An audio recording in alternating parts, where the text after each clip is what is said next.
Warm is a must this weekend, and for most of us that means turning on the heater, and that's got firefighters in Volusia County wanting to warn people about the dangers that can come up when you turn that on. West 2's Pam Lacombe live in Orange City with the steps that could end up saving your life. Pam.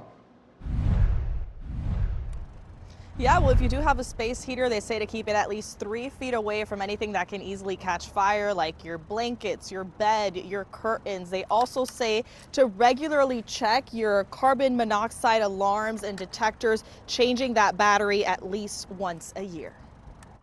All right, so here's an example. When temperatures drop and the heaters in our homes are turned on, firefighters say they often see an increase in fire calls.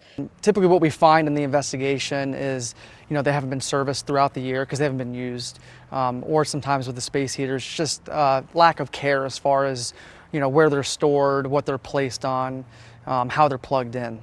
So we asked Orange City Fire Captain Kyle Taylor what some of the most common issues are. Your sheets on the bed, blankets, draping over, laying on the heater, as well as plugging them in, right? So we don't want to plug them in to where there's a lot of wires and connections where it could overheat that source. Taylor says you should never use a secondhand space heater. Instead, always buy one brand new. Some models even come with a built-in safety feature. Like this one. If it tips over, it automatically shuts off.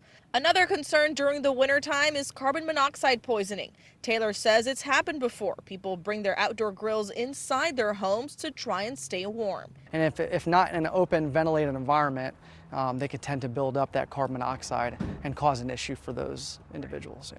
He adds simple steps like checking detectors and switching out the batteries at least once a year could also make a big difference. And if you do need help switching out your batteries, they do say that you can call your local fire department, help set up an appointment, and they should be able to head out to your home and help you switch out those batteries to make sure that this is working year round. Covering Volusia County, live in Orange City, Pam Lacombe, WESH 2 News.